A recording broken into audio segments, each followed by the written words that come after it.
One early morning, Sir Top Hat came to the train yard. "Good morning, Thomas," he said. "I have big news. We're adding a passenger train to one of the freight branch lines. Because you have been doing such a good job, we want you to pull the new train once a day." Thomas felt proud. There would be new tracks to ride on, a new platform to stop at, and a new station house to see. All for Thomas. "Of course, there will be more passengers," said Sir Topham Hatt, "and more work." Oh, don't worry. Thomas told him in a boastful way. I can do it. It'll be easy. The other engines weren't so sure. "You must go slowly at first," Edward said. "You must listen to your driver and be careful not to get lost." Thomas was too excited to pay attention to old Edward. He might have trouble with new tracks, but not me. I am a really useful engine. That's why I'm getting at the station. The new passenger train was to start running the very next day. "This is a very important event," Sir Tom Pat told everyone. "People will be coming from miles around." Thomas wanted to look his best, so that afternoon he was carefully washed down.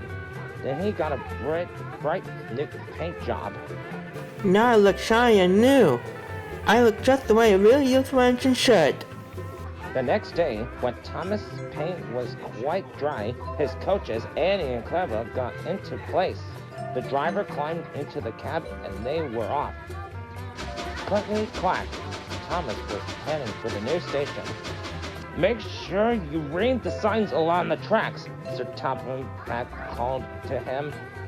"Remember, Thomas, this is a new way for you to go." Edward shouted after Thomas too. "Be careful," he said. "You don't want to lose your way." But Thomas wasn't listening. Beep, beep. He said as he chugged along. I know what to do. I know what to do. Soon Thomas picked up speed. Clackety-clang, clackety-clack. "Slow down," said his driver. "We have to be sure we are going the right way." But Thomas only went quicker. He did not listen to Sir Topham Hatt. He did not listen to Edward. And he was not going to listen to his driver. Beep, beep. He said. I know where to go. I know where to go. Now Thomas was going even faster. He weaved past houses. He sped past farms and lakes. Clackety-clack, clackety-clack. Signs went by in a flash. "Slow down," his driver said again. "We must read the signs." But Thomas didn't stop to read them. He wanted to get to the station as fast as he could. He wanted everyone to know he was a really useful engine. Soon, Thomas grew tired. He slowed down just a bit and looked all around the countryside.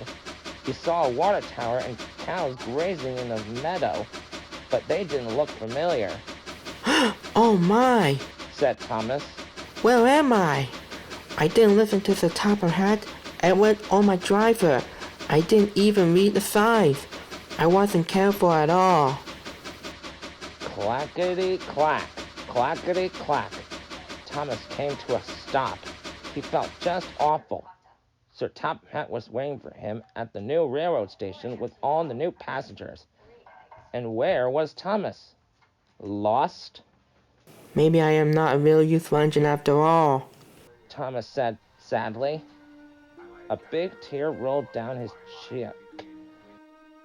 Then Thomas sighed, and a puff of smoke billowed out of his smoke box. "Is that you, Thomas?" cried a voice in the distance. It was Sir Topham Hatt coming around the bend. "I saw your smoke. Now move along. Everything is ready," Beep, beep, said Thomas. The railroad station was just down the track. Thomas started up once more. How silly I am, thought Thomas. Of course nothing looks familiar. I've never been here before. If only I read the signs. Then I would have known I was going the right way all along. And Thomas hurried along the tracks. Clackety-clack.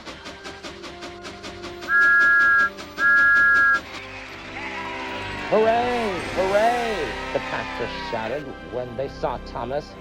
Flags waved in the air, and a band began to play. Sir Top Hat said, "Everything on board. All aboard, Thomas." Thomas smiled.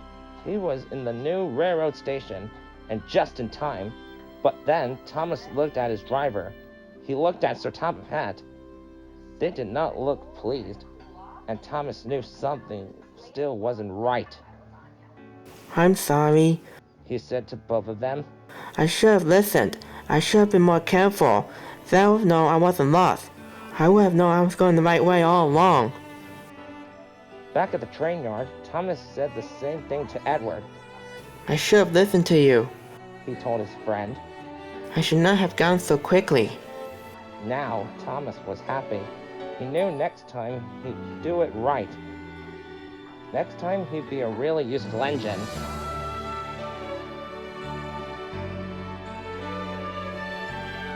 And sure enough, Thomas was clackety-clack, clackety-clack. The following day, Thomas crossed carefully along the new tracks and headed straight to his new station.